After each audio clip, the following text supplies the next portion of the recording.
Doctor Phagu ಹಳಕಟ್ಟಿಯವರನ್ನು ಬಿಜಾಪುರದ ಅಂದರೆ ಇಂದಿನ ವಿಜಯಪುರದ ರಕ್ಷಕ ಎಂದರೆ ತಪ್ಪಾಗಲಾರದು. ಅದಕ್ಕೆ ಕಾರಣವೇನೆಂದರೆ ಇಂದು ನಾವು ಬೆಳಗಾವಿಯಲ್ಲಿ ನೋಡುವ ಕನ್ನಡ ಮರಾಠಿ ಸಂಘರ್ಷ ವಿಜಯಪುರದಲ್ಲಿ ನಡೆಯದಂತೆ ಮಾಡಿದ್ದಾರೆ. ವಿಜಯಪುರದಲ್ಲಿ ಕನ್ನಡವನ್ನು ಮನಗಳಲ್ಲಿ ಬಿತ್ತಿ BLDA ಅಂತ ದೊಡ್ಡ ಸಂಸ್ಥೆಗಳನ್ನು ಕಟ್ಟಿ ಒಬ್ಬ ಫಕೀರನಂತೆ ಜೀವನ ನಡೆಸಿ ಲಿಂಗೈಕ್ಯರಾದರು. ನಿಮಗೆಲ್ಲ ಬಸವ ಸಂಸ್ಕೃತಿ ಚಾನಲ್ಗೆ ಸ್ವಾಗತ ಹಾಗೂ ನಿಮ್ಮೆಲ್ಲರಿಗೂ ಕರ್ನಾಟಕ ರಾಜ್ಯೋತ್ಸವದ ಶುಭಾಶಯಗಳು. ಇಂದು ಕನ್ನಡ ನಾಡಿನ ಪುಣ್ಯ ಪುರುಷ ಡಾಕ್ಟರ್ ಫಕೀರಪ್ಪ ಗುರುಬಸಪ್ಪ ಹಳಕಟ್ಟಿ, ಡಾಕ್ಟರ್ ಫಗು ಹಳಕಟ್ಟಿಯವರ ಕನ್ನಡ ಭಾಷೆಯ ಸೇವೆ, ಕರ್ನಾಟಕ ಏಕೀಕರಣಕ್ಕೆ ಅವರು ಕೊಟ್ಟ ಕೊಡುಗೆಯನ್ನು ನೋಡೋಣ. ವಚನಗಳ ಸಂರಕ್ಷಣೆ ಹಾಗೂ ಪ್ರಕಟಣೆ ಮಾಡುವುದರ ಮೂಲಕ ಲಿಂಗಾಯತ ಸಮಾಜಕ್ಕೆ ಅವರು ಕೊಟ್ಟ ಕೊಡುಗೆ ಬಹಳ ದೊಡ್ಡದು. ಅದಕ್ಕಾಗಿ ಅವರನ್ನು ವಚನ ಪಿತಾಮಹವೆಂದು ಕರೆಯುತ್ತಾರೆ. ಮುಂದಿನ ದಿನಗಳಲ್ಲಿ ಒಂದು ಪ್ರತ್ಯೇಕವಾದ ವಿಡಿಯೋ ಅವರ ವಚನಗಳ ಸಂರಕ್ಷಣೆಯ ಬಗ್ಗೆ ಮಾಡುತ್ತೇನೆ. ಬನ್ನಿ ಈಗ ನೋಡೋಣ ಡಾಕ್ಟರ್ ಫಗು ಹಳಕಟ್ಟಿಯವರ ಜೀವನ, ಅವರ ಕನ್ನಡ ಸೇವೆ, ಕರ್ನಾಟಕ ಏಕೀಕರಣದ ಸೇವೆ ಹಾಗೂ ಅವರು ಮಾಡಿದ ಹಲವಾರು ಕೆಲಸಗಳು.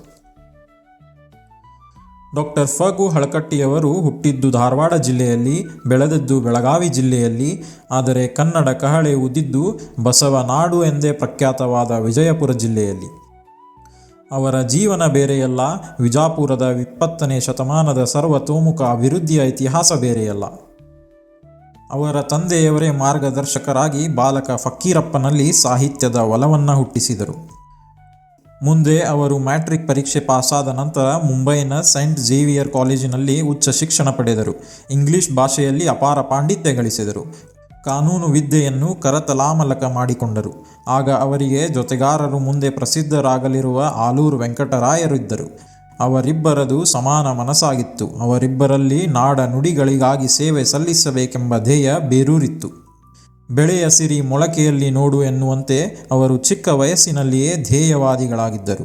ಆಗಲೇ ಅವರು ಜೀವನದಲ್ಲಿ ಶಿಕ್ಷಣ, ಸಾಹಿತ್ಯ, ಹಣಕಾಸು ಕ್ಷೇತ್ರಗಳಲ್ಲಿ ಸೇವೆ ಸಲ್ಲಿಸಬೇಕೆಂಬ ವೀರ ಸಂಕಲ್ಪ ಮಾಡಿದ್ದರು. 1904ರಲ್ಲಿ ಅವರು LLB ಪರೀಕ್ಷೆ ಪಾಸಾಗಿ ಬೆಳಗಾವಿಯಲ್ಲಿ ತಮ್ಮ ವಕೀಲು ವೃತ್ತಿ ಪ್ರಾರಂಭಿಸಿದರು. ಅವರಿಗೆ ತಮ್ಮ ವೃತ್ತಿಯಿಂದ ಹಣ ಗಳಿಸಬೇಕೆಂಬ ಉದ್ದೇಶವಿರಲಿಲ್ಲ. ನಾಡ ಸೇವೆ ಮಾಡಬೇಕೆಂಬ ಹುಚ್ಚು ಮಾತ್ರ ಅವರಲ್ಲಿತ್ತು. ಮುಂದೆ ಅವರು ತಮ್ಮ ಮಾವ ತಮ್ಮಣ್ಣಪ್ಪ ಚಿಕ್ಕೋಡಿಯವರ ಸಲಹೆಯ ಪ್ರಕಾರ ವಿಜಾಪುರವನ್ನು ತಮ್ಮ ವೃತ್ತಿ ಜೀವನದ ಕಾರ್ಯಕ್ಷೇತ್ರವನ್ನಾಗಿ ಆರಿಸಿಕೊಂಡರು. ಅಂದಿನ ವಿಜಯಪುರದ ವಾತಾವರಣ ಬೇರೆಯೇ ಆಗಿತ್ತು. ಆವಾಗ ಇನ್ನೂ ಕರ್ನಾಟಕದ ಏಕೀಕರಣ ಆಗಿರಲಿಲ್ಲ. ಕನ್ನಡಿಗರ ವಿಸ್ತೃತಿ ಕಾರಣ ಬೆಳೆದಿದ್ದ ಬಿಜಾಪುರದ ಮರಾಠಿ ವಾತಾವರಣವನ್ನು ಕನ್ನಡ ವಾತಾವರಣವಾಗಿ ಪರಿವರ್ತಿಸಿದರು. ಭಾಷಾಭಿಮಾನದ ಬೆಳಕನ್ನು ಕನ್ನಡಿಗರಲ್ಲಿ ತುಂಬುವ ಪ್ರಯತ್ನ ಪಥ ಅವರದಾಗಿತ್ತು. ವಚನ ಸಾಹಿತ್ಯ ಸಂಗ್ರಹ ಮಾಡುತ್ತಿದ್ದಂತೆಯೇ ಅವರು ವಿಜಾಪುರದಲ್ಲಿ ಹಲವಾರು ಸಾರ್ವಜನಿಕ ಕಾರ್ಯಗಳಲ್ಲಿ ತತ್ಪರರಾದರು. ಅಂಥ ಸಾರ್ವಜನಿಕ ಕಾರ್ಯದಲ್ಲಿ ಅವರು ಮೊಟ್ಟ ಮೊದಲು ಕೈಗೊಂಡದ್ದು ವಿಜಾಪುರದಲ್ಲಿ ಕನ್ನಡದ ಕಾರ್ಯ. ಅದೊಂದು ರೋಚಕ ಕತೆ. 25 ವರ್ಷದ ತರುಣರಾಗಿದ್ದ ಡಾಕ್ಟರ್ ಫಗು ಹಳಕಟ್ಟಿಯವರು ವಿಜಾಪುರ ನಗರ ಪಾಲಿಕೆಯ ಅಧ್ಯಕ್ಷರಾದರು. ಇಂದು ಕನ್ನಡದ ಗಂಡು ಮೆಟ್ಟಿನ ಸ್ಥಳವಾದ ವಿಜಾಪುರದಲ್ಲಿ ಆಗ ಮರಾಠಿ ಭಾಷೆಯ ಪ್ರಾಬಲ್ಯವಿತ್ತು. ಆಗ ಎಲ್ಲಿ ನೋಡಿದರಲ್ಲಿ ವಿಜಾಪುರದಲ್ಲಿ ಮರಾಠಿ ಭಾಷೆಯ ಬೋರ್ಡುಗಳು ಕಾಣುತ್ತಿದ್ದವು. ಎಲ್ಲಿ ನೋಡಿದರಲ್ಲಿ ಮರಾಠಿ ಶಾಲೆಗಳು ಎದುರಾಗುತ್ತಿದ್ದವು. ಎಲ್ಲಿ ಕೇಳಿದರಲ್ಲಿ ಮರಾಠಿ ಭಾಷೆ ಉಲುಹೆ ಕೇಳಿಬರುತ್ತಿತ್ತು. ಆಗ ವಿಜಾಪುರ ನಗರದಲ್ಲಿ ಮರಾಠಿಯ 6 ಗಂಡು ಮಕ್ಕಳ ಶಾಲೆಗಳು, 1 ಹೆಣ್ಣು ಮಕ್ಕಳ ಮರಾಠಿ ಶಾಲೆಯು, ಕನ್ನಡ ಶಾಲೆಗಳು ಇದ್ದವು. ಈ ಸ್ಥಿತಿಯನ್ನು ಕಂಡು ಮಮ್ಮಲನೆ ಮರುಗಿದ ಹಳಕಟ್ಟಿಯವರು ತಮ್ಮ ಅಧಿಕಾರದ ಅವಧಿಯಲ್ಲಿ ಕನ್ನಡದ 7 ಗಂಡು ಮಕ್ಕಳ ಶಾಲೆಗಳನ್ನು, 3 ಹೆಣ್ಣು ಮಕ್ಕಳ ಶಾಲೆಗಳನ್ನು ಪ್ರಾರಂಭಿಸಿದರು. ಒಂದು ವೇಳೆ ಹಳಕಟ್ಟಿಯವರು ಈ ರೀತಿ ವಿಜಾಪುರದಲ್ಲಿ ಕನ್ನಡ ಶಾಲೆಗಳನ್ನು ಹೆಚ್ಚಿಸದೆ ಹೋಗಿದ್ದರೆ ಇಂದು ವಿಜಾಪುರ ಪಟ್ಟಣವು ಬೆಳಗಾವಿಯಂತೆ ಭಾಷಾವಾದಗ್ರಸ್ತ ಪಟ್ಟಣವಾಗುತ್ತಿತ್ತೇನೋ? ಅದೇ ರೀತಿ ವಿಜಾಪುರ ನಗರ ಸಭೆಯ ಗ್ರಂಥಾಲಯದಲ್ಲಿ 3000 ಮರಾಠಿ ಗ್ರಂಥಗಳಿದ್ದರೆ ಕನ್ನಡ ಗ್ರಂಥಗಳ ಸಂಖ್ಯೆ ಕೇವಲ 300 ಇತ್ತು. ಅವರು ವಿಶ್ವ ಪ್ರಯತ್ನ ಮಾಡಿ ನಗರಸಭೆಯ ವಾಚನಾಲಯದಲ್ಲಿ ಕನ್ನಡ ಭಾಷಾ ಪುಸ್ತಕಗಳ ಸಂಖ್ಯೆಯನ್ನು ಹೆಚ್ಚು ಮಾಡಲು ಪ್ರಯತ್ನಿಸಿ ಯಶಸ್ವಿಯಾದರು. ಹೀಗೆ ಸಾರ್ವಜನಿಕ ಸೇವೆಯೇ ಡಾಕ್ಟರ್ ಹಳಕಟ್ಟಿಯವರ ಜೀವನದ ಉಸಿರಾಗಿತ್ತು. ಅಂತೆಯೇ ಅವರು 1910ರಂದು ಜುಮ್ಮಾ ಎನ್ನುವ ಅಂಗಡಿಕಾರರ ಅಂಗಡಿಯಲ್ಲಿ SJ ದೇಶ್ಮುಖ್, SV ಸರ್ನಾಯಕ್, ಸಂಗಪ್ಪ ಸರ್ದೇಸಾಯಿ, ಮುರುಗಪ್ಪ ಮುಂತಾದವರ ಜೊತೆಗೂಡಿ ಒಂದು ಸಭೆ ನಡೆಸಿದರು. ಸಭೆಯ ಅಧ್ಯಕ್ಷತೆಯನ್ನು ಹಲಗಲಿಯ ಶ್ರೀ ಶಿವಸಿದ್ದಪ್ಪ ವಿ ಸರ್ನಾಯಕ್ ಅವರು ವಹಿಸಿದ್ದರು. ಆ ಸಭೆಯಲ್ಲಿ ತಕ್ಕೊಂಡ ತೀರ್ಮಾನದ ಪ್ರಕಾರ ವಿಜಾಪುರ ಜಿಲ್ಲಾ ಲಿಂಗಾಯತ ವಿದ್ಯಾವರ್ಧಕ ಸಂಘವನ್ನು ಸ್ಥಾಪಿಸಿದರು. 1910ರಲ್ಲಿ ಹಳಕಟ್ಟಿಯವರಿಂದ ಸ್ಥಾಪಿತಗೊಂಡ ಈ ಸಂಸ್ಥೆ BLDEA ಸಂಸ್ಥೆ ಎಂದು ಈಗ ಕಾರ್ಯ ಮಾಡುತ್ತಾ ವಿಜಾಪುರ ನಗರದಲ್ಲಿ ಹಾಗೂ ಜಿಲ್ಲೆಯ ಹಲವಾರು ಹಳ್ಳಿ ಪಟ್ಟಣಗಳಲ್ಲಿ ಹೈಸ್ಕೂಲ್ ಕಾಲೇಜುಗಳನ್ನು ನಡೆಸುತ್ತಿದೆ. ಅದರಂತೆ 1912ರಲ್ಲಿ ಸಿದ್ದೇಶ್ವರ್ ಅರ್ಬನ್ ಕೋಆಪರೇಟಿವ್ ಬ್ಯಾಂಕ್ ಸ್ಥಾಪನೆ ಮಾಡಿದರು. ಅದು ಕೂಡ ಇಂದು ಬಹುದೊಡ್ಡ ಬ್ಯಾಂಕ್ ಆಗಿ ಬೆಳೆದು ಕೋಟಿಗಟ್ಟಲೆ ರೂಪಾಯಿಗಳ ವ್ಯವಹಾರ ನಡೆಸುತ್ತಿದೆ. 1914ರಲ್ಲಿ ಡಾಕ್ಟರ್ ಹಳಕಟ್ಟಿಯವರು ಸಿದ್ದೇಶ್ವರ ಹೈಸ್ಕೂಲ್ ಸ್ಥಾಪಿಸಿದಾಗ ಅಲ್ಲಿ ಕೇವಲ 83 ಜನ ವಿದ್ಯಾರ್ಥಿಗಳು, 8 ಜನ ಶಿಕ್ಷಕರಿದ್ದರು. ಮುಂದೆ 2 ವರ್ಷಗಳಲ್ಲಿ ಹೈಸ್ಕೂಲ್ 210 ವಿದ್ಯಾರ್ಥಿಗಳನ್ನು, 15 ಜನ ಶಿಕ್ಷಕರನ್ನು ಹೊಂದಿತ್ತು. ಇದೇ ಸಿದ್ದೇಶ್ವರ ಹೈಸ್ಕೂಲ್ ಮುಂದೆ ವಿಜಯ ಕಾಲೇಜಿನ ಹಾಗೂ 10 ಕಾಲೇಜುಗಳ ಹುಟ್ಟಿಗೆ ಕಾರಣವಾಯಿತು. ಈ 3 ಸಂಸ್ಥೆಗಳಲ್ಲದೆ ಧಾರ್ಮಿಕ ಪ್ರವೃತ್ತಿಯ ಹಳಕಟ್ಟಿಯವರು 1920ರಲ್ಲಿ ಶ್ರೀ ಸಿದ್ದೇಶ್ವರ ದೇವಸ್ಥಾನದ ನಿರ್ಮಾಣಕ್ಕೆ ಕಾರಣಕರ್ತರಾದರು. ಅದೇ ವರ್ಷ ಅಂದರೆ 1910ರಲ್ಲಿ ಶ್ರೀ ಸಿದ್ದೇಶ್ವರ ಸಭಾಭವನ ಶಪರ್ಡ್ ಹಾಲ್ ನಿರ್ಮಾಣ ಮಾಡಿದ್ದು ಹಳಕಟ್ಟಿಯವರು. ಅದರಂತೆ ಅವರು 1920ರಿಂದ 1924ರವರೆಗೆ ಮುಂಬೈ ವಿಧಾನ ಪರಿಷತ್ತಿನ ಸದಸ್ಯರಾಗಿ ಸೇವೆ ಸಲ್ಲಿಸಿದರು. ಸರ್ ಎಂ ವಿಶ್ವೇಶ್ವರಯ್ಯನವರ ಸಲಹೆಯ ಮೇರೆಗೆ ಬಿಜಾಪುರ ನಗರಕ್ಕೆ ನೀರು ಒದಗಿಸುವ ಭೂತನಾಳ ಕೆರೆಯ ಸ್ಥಾಪನೆಗೆ ಕಾರಣರಾದರು. ವಿಲ್ಲನ್ ಬರಗಾಲ ನಿವಾರಣಾ ಸಂಸ್ಥೆಯ ಸದಸ್ಯರೂ ಆಗಿ ಕಾರ್ಯ ಮಾಡಿದರು. ವಿಜಾಪುರ ಜಿಲ್ಲೆಯ ಕೃಷಿ ಅಭಿವೃದ್ಧಿಗಾಗಿ ಒಕ್ಕಲುತನ ಸಹಕಾರಿ ಸಂಘ, ಹಳ್ಳಿ ಪಟ್ಟಣಗಳ ನೇಕಾರರ ಅಭ್ಯುದಯಕ್ಕಾಗಿ ನೇಕಾರರ ಸಹಕಾರಿ ಸಂಘ ಸ್ಥಾಪಿಸಿದರು. ಹೀಗೆ ಜಿಲ್ಲೆಯ ವಿವಿಧ ಮುಖದ ಅಭಿವೃದ್ಧಿಗಾಗಿ ಅವರು ಜೀವನವನ್ನೇ ಸವೆಸಿ ತಮ್ಮ ಜೀವನ ಸಾರ್ಥಕ ಮಾಡಿಕೊಂಡರು. ಹೀಗೆ ಹಳಕಟ್ಟಿಯವರು ಶಿಕ್ಷಣ, ಧಾರ್ಮಿಕ ಕೊಡುಗೆಗಳ ಜೊತೆಗೆ ಅವರು ಕರ್ನಾಟಕದ ಏಕೀಕರಣದ ಹೋರಾಟದಲ್ಲಿಯೂ ತಮ್ಮ ಸೇವೆಯನ್ನು ಕೊಟ್ಟರು. 1928ರಲ್ಲಿ ಅವರು ಕರ್ನಾಟಕ ಏಕೀಕರಣ ಪರಿಷತ್ತಿನ ಅಧ್ಯಕ್ಷರಾದರು. ಅಧ್ಯಕ್ಷರಾಗಿ ಅವರು ಹಳ್ಳಿ ಪಟ್ಟಣಗಳಿಗೆಲ್ಲ ಸಂಚರಿಸಿ ದಾಖಲೆಗಳನ್ನು ಸಂಗ್ರಹಿಸಿದರು. ಧಾರ್ ಕಮಿಷನರ್ ಎದುರಿಗೆ ಮನವಿ ಅರ್ಪಿಸಿದರು. 33 ಪ್ರದೇಶಗಳಲ್ಲಿ, ಸಂಸ್ಥಾನಗಳಲ್ಲಿ ಹರಿದು ಹಂಚಿ ಹೋದ ಕರ್ನಾಟಕ ಏಕೀಕೃತಗೊಂಡರೆ ಆರ್ಥಿಕವಾಗಿ, ರಾಜಕೀಯವಾಗಿ, ಸಾಂಸ್ಕೃತಿಕವಾಗಿ ಬಲವಾದ ನಾಡು ಆಗುತ್ತದೆಂದು ಅವರು ತರ್ಕಬದ್ಧವಾಗಿ ಪ್ರತಿಪಾದಿಸಿದರು. ಹೀಗಾಗಿ ಕರ್ನಾಟಕ ಏಕೀಕರಣಕ್ಕಾಗಿ ಹೋರಾಟ ನಡೆಸಿದ ಲೇಖಕರು, ಪತ್ರಿಕೋದ್ಯಮಗಳಲ್ಲಿ ಅವರು ಅಗ್ರ ಸ್ಥಾನದಲ್ಲಿದ್ದರು.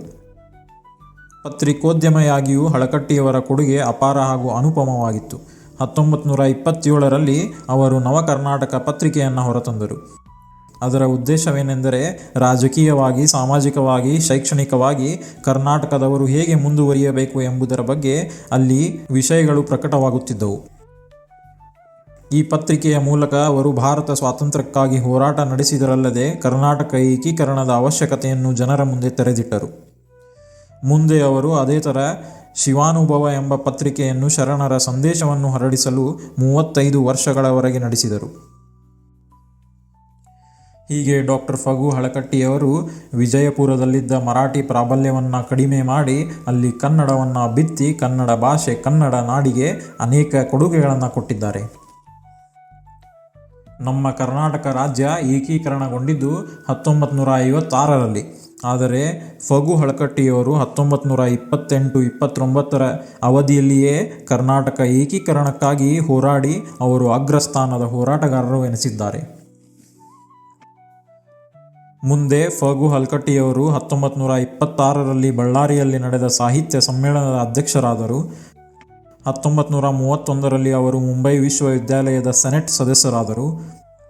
1933ರಲ್ಲಿ ಅಖಿಲ ಭಾರತ ವೀರಶೈವ ಮಹಾಸಭೆಯ ಅಧ್ಯಕ್ಷರಾದರು.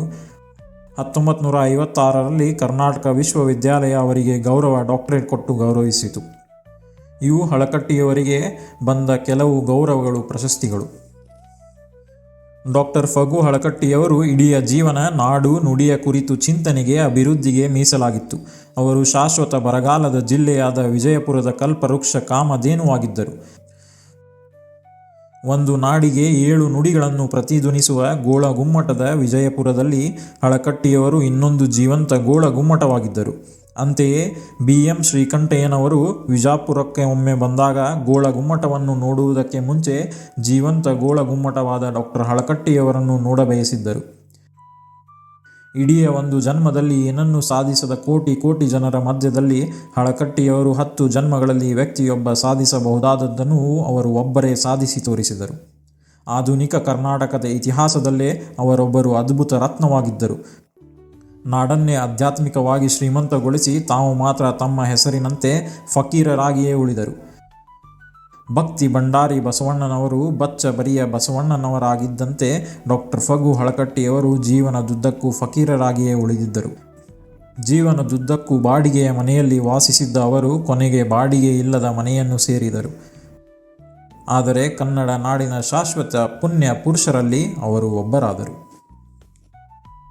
ಪ್ರತಿಯೊಬ್ಬ ವಿಜಯಪುರದ ನಾಗರಿಕರಿಗೆ ಹಾಗೂ ವಿಶೇಷವಾಗಿ ಎಲ್ಲ ಕನ್ನಡಿಗರಿಗೆ ನನ್ನ ವಿನಂತಿಯೇನೆಂದರೆ, ಅವತ್ತು ಫಗು ಹಳಕಟ್ಟಿಯವರು ಹಾಗೂ ಅನೇಕರು ಕನ್ನಡ ನಾಡಿಗೆ, ಕನ್ನಡ ಭಾಷೆಗೆ ಅವರ ಪ್ರಾಣವನ್ನು ಅರ್ಪಣೆ ಮಾಡಿ ಅವರ ಸಲ್ಲಿಸಿದ ಸೇವೆ ಇದು ಹೀಗೆ ಉಳಿಯಬೇಕೆಂದರೆ ನಾವು ಅದನ್ನು ಸದಾ ಸ್ಮರಿಸುತ್ತಾ ಮುಂದಿನ ಪೀಳಿಗೆಗಳಿಗೆ ಇಂಥ ವಿಚಾರಗಳನ್ನು ಮುಟ್ಟಿಸುತ್ತಾ ಹೋದರೆ ಈ ಕನ್ನಡ ನಾಡು, ಕನ್ನಡ ಭಾಷೆ ಜೀವಂತವಾಗಿ ಅಜರಾಮರವಾಗಿರುತ್ತೆ.